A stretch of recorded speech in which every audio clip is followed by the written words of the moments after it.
प्रिय साधकों, साधिकाओं, ऐतिहासिक महायज्ञ बिल्कुल निकट है।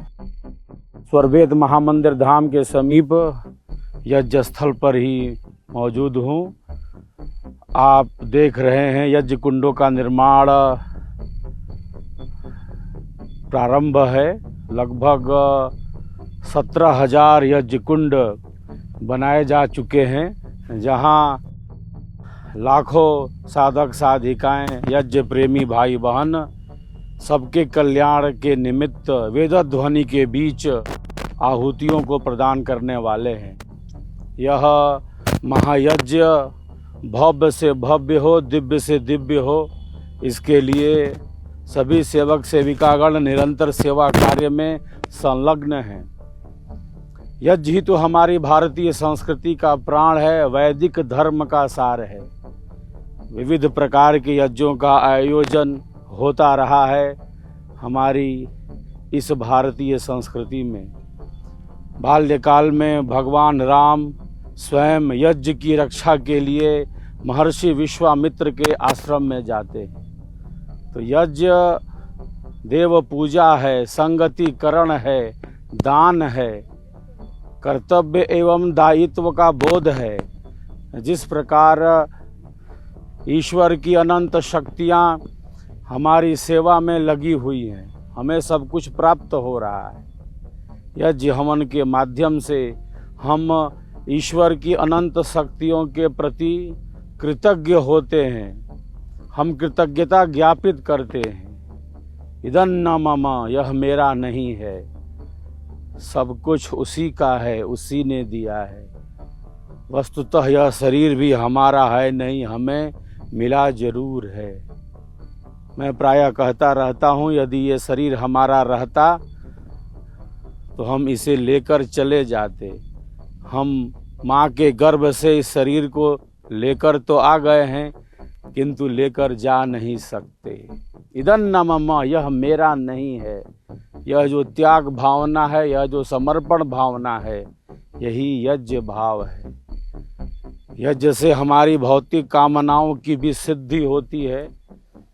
हमारे मन में जो श्रेष्ठ शुभ कामनाएं हैं, उन कामनाओं की सिद्धि हो, सबका सब विधि हो कल्याण। यही हमारी भारतीय संस्कृति का प्राण यज्ञ है। तो यह अद्भुत ऐतिहासिक अवसर हम सबों के समक्ष है, जब हम सब इस 25,000 कुंडीय वैदिक महायज्ञ में, स्वर्वेद ज्ञान महायज्ञ में आहुतियों को समर्पित करेंगे। कितना अद्भुत दृश्य होगा जब एक साथ इस 25,000 कुंडों से अग्निदेव प्रकट होंगे और सबके कल्याण के लिए, दुखियों का दुख कम हो, पीड़ितों की पीड़ा कम हो, सबको सुख मिले, सबको शांति मिले, सबकी सद्कामनाओं की सिद्धि हो, सबका सब विधि हो कल्याण। हमारा प्यारा देश भारत निरंतर विकास के पथ पर आगे बढ़ता रहे।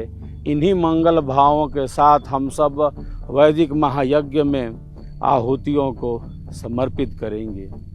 4 प्रकार के जो हव्य पदार्थ हैं, हम अग्निकुंड में यज्ञ देव को समर्पित करते हैं।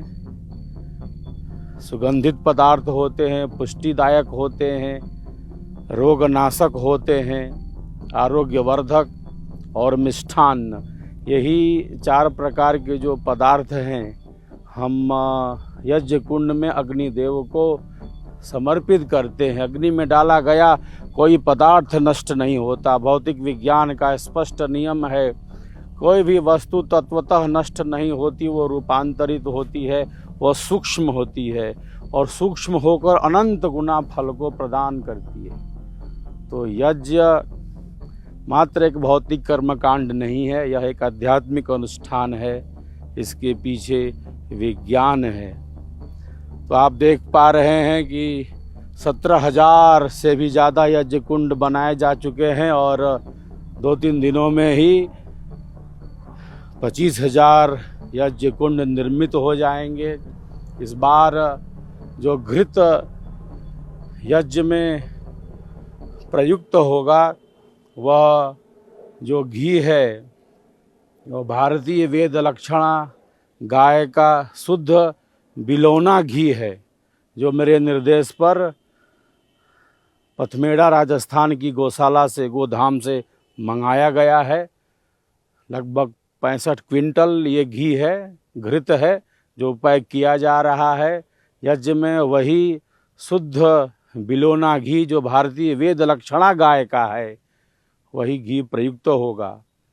इस प्रकार से अपनी भारतीय संस्कृति के निरंतर विकास के लिए, अपने सनातन के लिए, हम सबों को अधिक से अधिक संख्या में इस महायज्ञ में उपस्थित होकर सबके कल्याण के निमित्त आहुतियों को समर्पित करना चाहिए।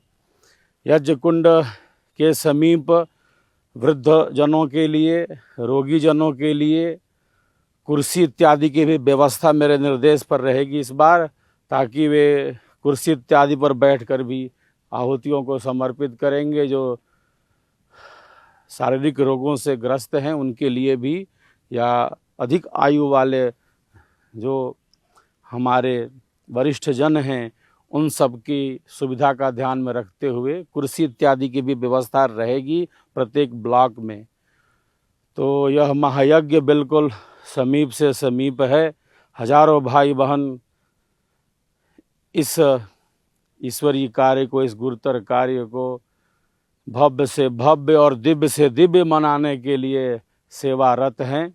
मैं आशा ही नहीं बल्कि पूर्ण विश्वास रखता हूं कि आप सब अधिक से अधिक संख्या में इस महायज्ञ में उपस्थित होकर सबके कल्याण के निमित्त आहुतियों को समर्पित करेंगे। हम सबका संकल्प महान सुरवेद।